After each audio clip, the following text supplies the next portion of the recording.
Welcome to Midnight Whispers today. We're venturing deep into the heart of 10 disturbing childhood memory horror stories, where the land is as vast as its legends, and just as terrifying. From shadowed hallways in old family homes to voices calling from empty basements, get ready for some of the most disturbing true horror. Stories that will make you question what's real and what's lingering just beyond your childhood memories. There's a quiet terror in remembering your first fears, the ones that never quite left. Perhaps it was a closet door that creaked open when no one was home, or a shadow in the corner of your room that moved just slightly out of sight. Maybe it was a voice whispering your name when you were certain you were alone. Childhood is supposed to feel safe, but these stories show that danger often hides where we least expect it. In the very places that should have protected us tonight, we'll revisit those moments, those lingering fears, and the memories that refuse to fade, pulling back the curtain on the invisible horrors that shaped us long before we understood them. The first story begins in a quiet neighborhood, where a 7-year-old discovered that some doors should never be opened. If a place or a voice like this has ever followed you home, tell us below. Your story might help someone else feel less alone. If these investigations mean something to you, please subscribe. It's just one click, but it keeps the lights on while we keep listening in the dark. Story 1. The Closet That Watched. It was a rainy October evening in 2004, around 7:45 p.m., and I was 8 years old, living in a small house on the outskirts of Springfield, Missouri. My parents were in the kitchen, arguing softly about bills, their voices muffled through the walls, leaving me alone in my room with only the dull hum of the heater and the steady drumming of rain on the roof. My bedroom had always felt safe until that night. I remember sitting on the edge of my bed reading a comic when I noticed the closet door, which I had closed carefully earlier, now slightly ajar. At first, I thought my little brother might have been playing around, but he was at a friend's house. The door creaked ever so slightly, and I could swear I saw a shadow flicker inside. I told myself it was just my imagination, rain casting shadows through the window. But then I felt it, like the room itself was holding its breath, waiting for me to look away. I tried to shake the fear, telling myself stories in my head about monsters being silly, but the rational part of me was losing the battle. Around 8:03 p.m., I swore I heard a whisper from the closet, soft and deliberate, barely audible. "Don't look." My heart raced. I stayed frozen, staring at the door, unable to move, my small hands gripping the edge of the bed. The minutes stretched endlessly. The whispering stopped, but the sensation of being watched remained thick and heavy in the air. I remember trying to call out, "Mom, Dad!" but my voice caught in my throat as if something had taken it. I peeked at the closet again, and the shadow seemed larger now, stretching along the back wall of the small wooden space as if whatever was inside had grown taller, waiting for me to blink. I pulled the blanket over my shoulders, pretending it would hide me, but I could hear the faint scratching sound, like nails dragging across the wood, slow and methodical. Time lost meaning. I only knew it was around 8:20 p.m. because I glanced at the digital clock and the numbers seemed to pulse in the dim light. I wanted to run, to scream, but my body refused, rooted to the spot by pure, raw fear. And then the closet door closed on its own with a final heavy click that echoed through the room. I gasped for air, heart hammering, but the shadow had vanished. I don't remember exactly how long I stayed in that room after the door closed. Maybe 20 minutes, maybe an hour. I was too terrified to move. When my parents finally called me for dinner at 8:45 p.m., I ran down the stairs, refusing to look back. I told them nothing, not wanting them to think I was imagining things. Years later, when I went back to that house to visit, the closet was normal. Doors that opened and closed without a creak, empty inside. Yet every so often, when I'm home alone, I swear I feel that same pressure in the corner of the room, the same feeling of eyes watching, waiting, whispering from a darkened space just slightly out of sight. I never did see it clearly, never understood what it wanted, but I remember the way it made me feel. Small, frozen, utterly alone. And I still do sometimes when I'm alone at night, in a quiet room somewhere else entirely. Story 2.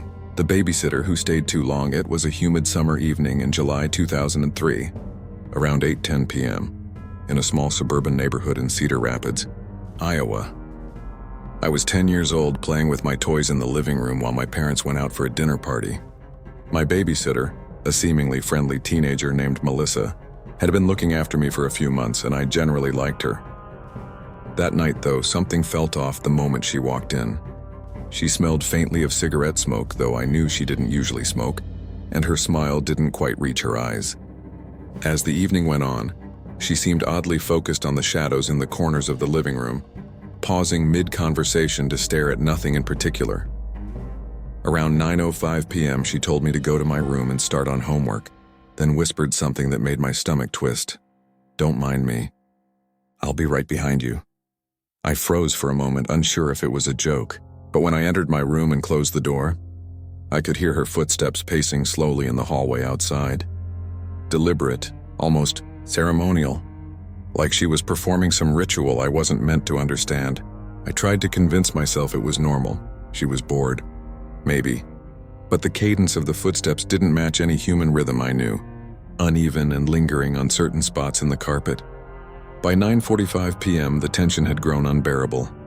Melissa was humming softly now, an off-key melody I didn't recognize while moving silently around the living room. I peeked through my partially open door and saw her standing by the window, staring at the darkened street outside, her hands pressed against the glass, unmoving. I whispered, "Melissa, are you okay?" She turned suddenly, smiling. But it was not her usual smile. It was too wide, stretched, and her eyes seemed hollow, as if she wasn't quite in her body anymore. I couldn't breathe. I wanted to scream, but my throat went dry. The lights flickered briefly, and when they returned, she was gone from the window, yet the humming continued, closer now, coming from the corner of the room. I huddled on my bed, pulling the covers over my head, trying to make myself invisible. The seconds stretched into minutes, each one weighted with the sound of breathing that wasn't mine and faint whispers that didn't form words but carried unmistakable intent. I don't know how long I stayed like that, paralyzed with fear, listening to sounds that I couldn't explain, until my parents returned at 11:02 p.m., breaking the spell of the night. I never told them exactly what happened. Melissa never returned after that week, claiming she had other babysitting jobs, and the subject was never discussed. But years later, I realized I had never fully escaped that night. Whenever I hear footsteps behind me in a quiet house, I feel that same tension, the sense that someone is pacing deliberately, watching, waiting. Sometimes I catch a shadow at the edge of my vision, small and fleeting, and I swear I hear faint humming just out of reach. I've tried rationalizing it as a childhood memory warped by imagination, but deep down I know there was something that night I didn't understand. Something that lingered in the air and in my mind, waiting, patient, and utterly silent once everyone else was gone. I still feel it sometimes, years later, in the corners of my apartment when the house is still and my doors are locked. And I know even now that it's not gone. It's simply waiting for the next moment I let my guard down. Story 3. The woods behind the house. It was late November 2002, around 4:30 p.m., and the sky was overcast with a cold wind slicing through the small town of Brattleboro, Vermont. I was 12 years old, wandering with a few neighborhood friends through the woods that bordered my backyard, a place we had explored countless times during the warmer months. The trees were skeletal now, bare branches clawing at the gray sky, and the ground was soft with decaying leaves and the first patches of frost. We had wandered farther than usual, following a deer trail, when I realized we were alone. The familiar sounds of traffic and distant dogs had faded into silence. It started with a rustling, soft at first like an animal, but then something shifted, deliberate, almost too heavy to be a squirrel. "Did you hear that?" I whispered, but my friends shrugged, telling me I was imagining it. I tried to convince myself too, but the hairs on my arms stood on end, and the temperature seemed to drop sharply around me. By 4:57 p.m., the wind had picked up, carrying a faint, irregular sound like footsteps moving just behind us, never in sync with our pace, never fully revealing themselves. I wanted to run back home, but my pride, stubborn and foolish, made me hesitate. As we pressed deeper into the trees, the feeling of being watched intensified. Shadows seemed to stretch in impossible ways, bending around trunks, shifting just out of sight. I swore I saw something, a silhouette darker than the surrounding shadows, pause on a ridge above us, its head tilted, observing. I froze, unable to breathe. "Guys, we should go," I said, voice shaking. My friends laughed nervously, calling me a wimp, but I could tell they too felt it, that prickling sense that we weren't alone. Around 5:12 p.m., I tried to convince myself it was a trick of the fading light, that imagination was filling in details too quickly. But then came the whispering, faint, urgent, just at the edge of hearing. like someone repeating our names softly. Ethan, Ethan. I turned sharply, shining my flashlight toward the sound, but there was nothing, only the gnarled branches swaying in the wind. Every instinct screamed to run, but our path back seemed to stretch infinitely, the trees rearranging themselves, trapping us in a labyrinth that should have been familiar. By 5:28 p.m., panic had set in fully. We stumbled over roots and rocks, the whispers growing louder, now almost forming words I couldn't quite understand. My friends were crying quietly, holding on to each other, and I felt a sudden cold breath against my neck, like someone standing impossibly close. We finally broke through to the edge of the woods, and the normal sights of the neighborhood returned. The street lamps, the houses, the familiar fence lines. But the sensation didn't leave. Weeks later, I would return cautiously to the same woods, trying to prove I had imagined it all, but I could never find that ridge, never hear the whispers again. And sometimes, years later, when I walk alone near trees at dusk, I feel it. The same eyes, the same quiet breath, the same unshakable certainty that something waits, patient, watching, and only visible when it wants to be. I never told anyone the full story, and I don't think I ever will, because some things are meant to remain in the shadows, lingering just at the edge of memory, waiting for you to remember them when you are most alone. Story 4. The Man on the Roof. It was a crisp autumn evening in 2001, around 6:45 p.m., in a quiet neighborhood in Lancaster, Pennsylvania. I was 9 years old, playing in my front yard while my parents finished some errands. The sun had just dipped behind the row of maple trees lining the street, casting long shadows across the driveways.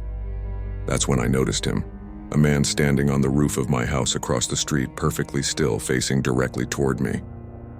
At first, I thought it was one of the older kids from the neighborhood trying to scare me.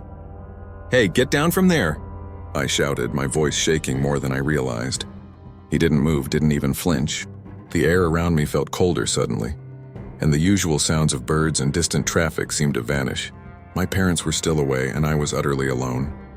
The man was average in build, wearing a dark hoodie that hid his face in shadow, but I could feel his gaze even from that distance. I ran inside and peered out through the blinds, and he was gone. I told myself he had slipped off the roof and walked away, that I had imagined it. But a small, persistent voice in the back of my mind refused to let me.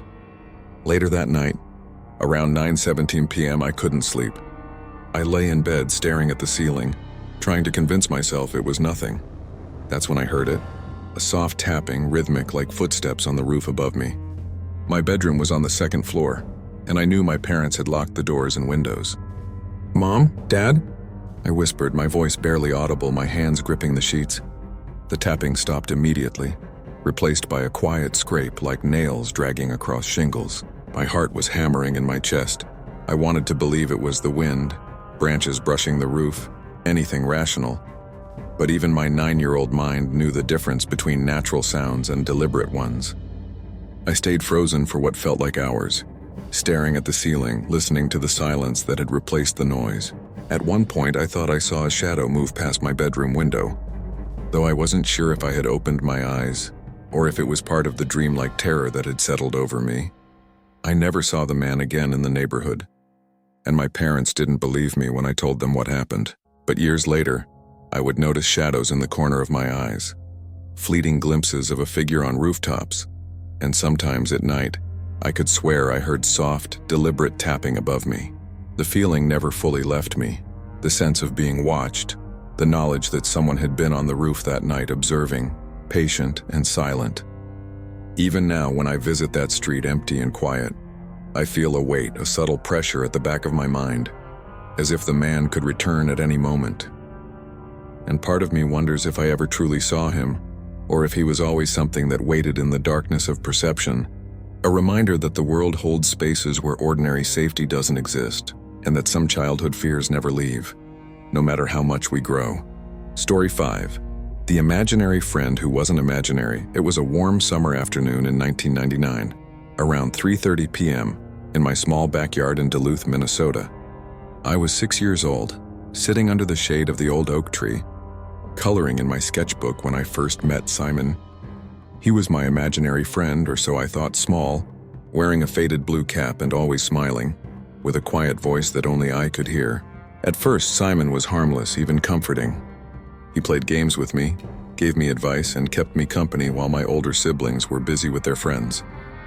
But as the days passed, he began noticing things I hadn't told anyone. One afternoon, my mom called me inside from the garden and Simon whispered sharply, "Don't go yet. She's angry." I froze, heart racing. When I walked into the kitchen, my mother was furious about something trivial, the kind of anger that doesn't make sense to a 6-year-old. I didn't understand how Simon knew. At first, I laughed it off as coincidence, but the feeling that he saw more than I did never left. By late July, around 7:10 p.m., my father was working late, and I was alone in the living room with my mom finishing dinner prep. Simon was unusually insistent that I should stay in the living room. "Not yet, not yet," he murmured repeatedly. I peeked toward the hallway and a shadow flickered in the corner of my eye. Too tall, too still to be a normal shadow from the dim lamp. I turned to show Simon, but he was gone, vanished as though he had never been there, and yet I could feel the weight of his presence behind me, pressing into my shoulder, cold and heavy. The air felt dense, filled with unspoken warnings. That night I couldn't sleep. I kept hearing soft laughter coming from my closet, small footsteps moving across the carpet, and whispers too faint to understand, but unmistakably deliberate. I wanted to wake my mom, but the fear of being told I was imagining it froze my voice. Years later, Simon disappeared as quietly as he arrived, but the memory lingers vividly. Occasionally, when I'm alone in a quiet room, I feel the same pressure at my back or hear the faintest whisper in my ear, like someone calling my name from just behind the shadows. I have tried to rationalize it as childhood imagination, but certain details remain impossibly precise. The smell of the backyard, the cadence of his voice, the timing of his warnings. And I still remember the last night standing in my dark room, feeling someone's cold presence in the corner and hearing a voice say softly, "I'll be back." I've never seen him since, but every now and then, in an empty room or at the edge of vision, I feel that same knowing gaze, and I wonder if he truly ever left, or if Simon has been watching all along, waiting for the right moment to return. Story 6. The Doll That Watched. It was a cold, gray afternoon in January 2000, around 2:15 p.m., in my small bedroom in Asheville, North Carolina. Snow had started falling lightly outside, covering the street in a thin, quiet layer, and my parents were busy downstairs preparing lunch. I was 8 years old, sitting on the floor playing with my collection of dolls when I noticed something odd. One of my dolls, a porcelain figure with painted blue eyes and a faded pink dress, wasn't in the position I had left it. I could have sworn I had set her sitting upright against the bookshelf, but now she was lying on the floor, face tilted toward me. I dismissed it as an accident. Maybe my little brother had moved her while sneaking into my room. But as the day went on, she seemed to change positions subtly, inching closer to the bed, her painted eyes appearing to follow me wherever I went. At first I tried to laugh it off, pretending it was just my imagination, but a creeping unease settled in, and I began avoiding looking at her directly. Around 3:50 p.m., I swear I heard a faint whisper, like a soft sigh coming from her direction. I froze, unsure if I had actually heard it, my small hands clutching the rug, and tried to tell myself it was just the wind rattling the window. By late afternoon, around 4:30 p.m., the feeling of being watched intensified. Every time I moved, it seemed like the doll's eyes adjusted, tracking me. I remember calling out to my mother, "Mom, look at this doll," but she was too busy chopping vegetables to respond. When I returned to my room a few minutes later, the doll was sitting upright on the windowsill facing the hallway. I could feel the weight of its gaze even from across the room. I tried moving it back to the shelf, but it would always return to a position where it could see me. My heart raced, panic creeping in, but I didn't know what to do. That night, I left the bedroom light on, pulled my blankets over my head, and stared at the corner where the doll sat, refusing to sleep, afraid that any movement would provoke it. The house was quiet except for the soft ticking of the clock, but I could feel her eyes on me, judging, waiting. The next morning, the doll was back on the shelf, as if nothing had happened. I told my parents I must have imagined it, though the fear in my chest refused to leave. Over the years, I eventually packed her away, hiding her in a box in the attic, but I've never forgotten that day. Even now, years later, when I pass a doll in a store or see one in a friend's house, a shiver runs down my spine, and I swear I feel those same blue eyes following me for a split second. I've tried to rationalize it, convince myself it was childhood paranoia. But there are moments, quiet moments in the house when the world feels still, when I swear I can hear that soft, almost imperceptible sigh, and I remember that doll, and the unnerving certainty that she was never just a toy. And maybe she's still watching somewhere, waiting patiently for the next person to notice. Story 7. The voice in the vent. It was a chilly February evening in 2005 around 7:20 p.m. in my childhood home in Kalamazoo, Michigan. Snow had fallen earlier that day, leaving a silent, muffled layer over the neighborhood, and my parents were downstairs watching television. I was 10 years old, lying on my bed, drawing quietly when I first heard it. A faint whisper coming from the air vent above my closet. At first, I thought it was the wind or the heating system, but the whisper was too clear, too deliberate. "Come here," it said, soft and low, carrying a cadence that made my stomach knot. I froze, pencil hovering above the paper, straining to hear. My room was otherwise silent except for the occasional creak of the house settling. But that whisper continued, repeating my name in a voice I didn't recognize. I called out, "Hello? Is someone there?" But there was no response, only the faint scraping of metal that seemed to echo through the vent. I tried to convince myself I was imagining it, that it was just my overactive imagination running wild in the quiet house, but the rational part of me kept failing against a growing sense of dread. By 8:05 p.m., the voice had grown more insistent. It wasn't just whispering anymore, it was trying to form words I could almost understand, phrases like, "Don't move," and "Look at me." I felt paralyzed, a cold sweat forming on my forehead. My dog, who had been asleep at the foot of my bed, began growling lowly, staring at the vent as if it too could hear or sense something I could not. I remember sliding quietly out of bed, trying to peer into the vent without touching it, but it was dark inside. Just a narrow metal shaft leading into the unknown. I wanted to scream, to run to my parents, but my legs felt like lead and my mouth was dry. I whispered to myself, "It's just the vent. It's just the vent." Yet every instinct screamed that this was wrong, that something unseen was trying to reach me, watching me from above, waiting for the right moment. I don't know how long I stayed frozen that night. Eventually, the voice ceased, leaving a silence that was even worse, thick and suffocating. When my parents came to check on me around 10:15 p.m., I couldn't explain the fear that had rooted me to the floor, only pointing weakly at the vent and muttering, It talked to me." They laughed, attributing it to childhood imagination, and I forced myself to agree, though I could still feel the lingering unease. Even now, years later, when I'm home alone, I sometimes hear faint whispers in air vents or heating ducts, subtle enough to be dismissed but unmistakable to me. And every time my mind goes back to that night, to the voice calling from the vent, patient, knowing, and unseen. And I wonder if it is still there, waiting for the next child alone in their room, listening, always listening, just out of sight. Story 8. The Shadow in the Attic. It was a humid summer evening in July 2004, around 8:20 p.m. in my family home in Roanoke, Virginia. The sun had long set, leaving the house drenched in darkness save for the dim glow of the streetlights through my bedroom window. I was 9 years old, lying on the floor with my headphones on, listening to a cassette player when I heard it. A soft creak from the attic above my bedroom. Our house was old, with settling noises that usually faded into the background, but this was different. Deliberate, slow, and heavy, as if something large was pacing. I paused my music and listened, my heart pounding. I told myself it was my imagination or maybe a raccoon in the attic, but the next sound made my stomach drop. A low, guttural whisper, almost like someone calling my name. "Emily. Emily?" I froze, clutching my blanket, eyes wide in the dim light. My parents were in the kitchen watching TV, and I knew if I went to them, they would think I was overreacting.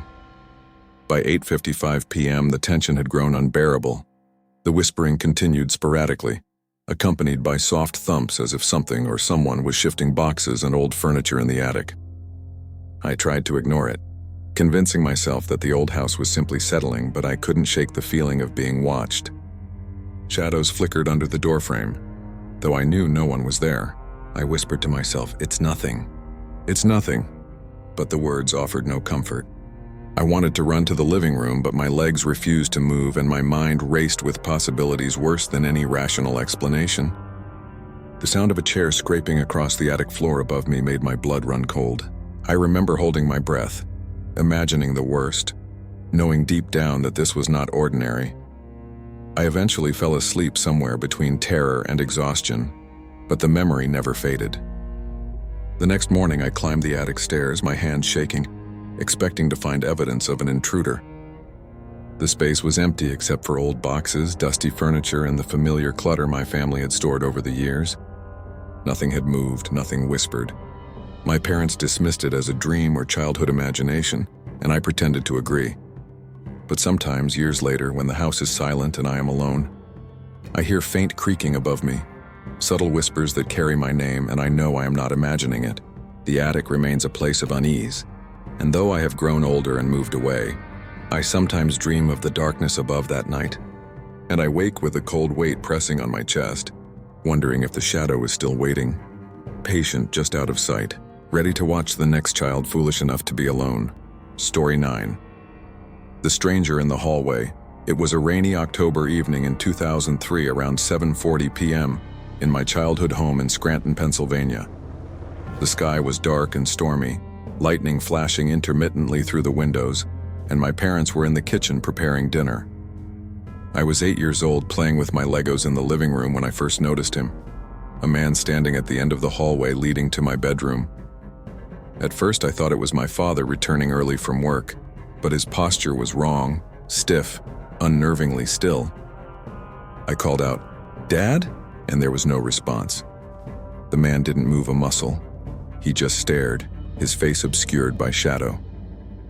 I remember my heart hammering in my chest, the rain drumming against the windows making everything feel louder and more urgent. My first instinct was to run to the safety of my parents, but the hallway seemed impossibly long, stretching farther than it should have. I froze, unable to move, staring at him as the storm rattled the house.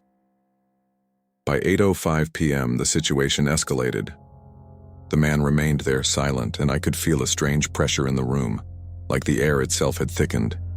My dog, lying near the fireplace, began growling lowly, hackles raised, staring at the hallway with a terror I had never seen before. I whispered to myself, "It's not real, it's not real." But even as I tried to convince myself, the hair on my arms stood straight, and the fear in my stomach refused to dissipate. The lights flickered from the storm, and in one brief flash of lightning I could see his face, featureless, smooth, yet somehow alive. I screamed, ducking behind the sofa, and ran to the kitchen, yelling at my parents, but the figure was gone. When I explained what I saw, they laughed nervously, attributing it to my imagination, but I knew what I had seen. I knew it had been real. Years later, the memory never left me. Sometimes during storms I feel the same weight in my chest, the same sense of being watched from just beyond the edge of sight. I've never understood who or what that figure was, and I've never been able to shake the certainty that he was waiting, patient in some corner of the world, observing. The unresolved terror of that night lingers with me, a quiet reminder that the world is full of places and moments where ordinary safety doesn't exist. And even now, whenever I pass a dark hallway in a strange house, I can feel the same icy presence waiting silently, reminding me that some childhood fears never truly fade. They simply wait until we're alone to return. Story 10. The reflection that wasn't mine. It was a late autumn evening in November 2006, around 9:05 p.m., in my childhood home in Salem, Oregon. The wind rattled the windows, carrying leaves and cold rain against the glass, and the house was quiet except for the ticking of the clock in the living room. I was 12 years old, brushing my teeth before bed, when I noticed something strange in the bathroom mirror. At first it seemed normal. I always saw my reflection there, but then for just a second I realized the reflection wasn't mimicking my movements. I blinked, and in the next instant the figure in the mirror was smiling at me, slow, deliberate, and wrong. I froze, toothbrush halfway to my mouth, and whispered, "What?" The reflection's eyes seemed darker than usual, almost empty, and for a fleeting moment it leaned forward slightly as if curious. I spun around, expecting to see someone behind me, but the bathroom was empty. My parents were downstairs and the house felt impossibly still, except for the low hum of the heater. I tried to laugh it off as a trick of the dim light or fatigue, but the feeling of being watched pressed heavily on my chest. By 9:20 p.m., the unease had grown unbearable. I couldn't stop glancing at the mirror, and every movement I made seemed just slightly delayed, almost as if something was learning me, mimicking me imperfectly. I whispered to myself, "It's just a reflection. It's just a reflection." But the rational explanation didn't calm me. My little sister's bedroom door creaked open across the hall, though she was fast asleep and the shadows in the bathroom seemed to twitch subtly. The reflection smiled again, wider this time, and I could swear it mouthed words I couldn't hear. I wanted to scream, run, and wake my parents, but my body felt frozen and my voice was gone. Hours passed, though it felt like minutes, until I finally shut the bathroom light, backing away slowly, and went to bed, heart hammering. I lay awake, staring at the bathroom door, imagining that every shadow in the hall was that wrong reflection, waiting patiently for me to come back. Even now, years later, I avoid mirrors in quiet rooms and rarely look directly at my reflection in dim light. Sometimes in the dead of night, I swear I see a shadow that doesn't belong in the glass, a movement just behind my own, and it makes my skin crawl. I can't explain it, and I've tried to convince myself it was childhood imagination or exhaustion, but the memory remains crystal clear. The feeling of being observed, of something learning me, of something patient and deliberate behind the surface of that mirror, never leaves. And every time I pass a bathroom, a store mirror, or a reflective window when I'm alone, I pause for just a second, hoping I won't see that smile again, the one that was mine but wasn't mine. And the lingering question gnaws at me. Was it always waiting there? Or did I leave something behind that night, staring back at me silently, waiting for me to notice? If any of these stories gave you chills, imagine how many others are out there, hidden in the quiet corners of homes, in the shadows of childhood memories, and in the moments we try hardest to forget. These tales remind us that fear isn't always loud. Sometimes it's the subtle, creeping kind, the one that lingers long after the lights are on, the one that whispers when we're alone. If a voice, a shadow, or a memory like this has ever followed you home, share your story below. Your experience might help someone else feel less alone in the dark. By subscribing, you ensure that Midnight Whispers can continue exploring these terrifying yet real experiences. Every click helps keep the lights on while we listen closely to the whispers that others might not dare share. Turn on the notification bell so you never miss a new story, because the next whisper could be closer than you think. Remember, fear isn't always about what's in front of us. Sometimes it's what we feel just out of sight, watching patiently, waiting for the right moment. Stay aware, stay safe, and most importantly, stay listening.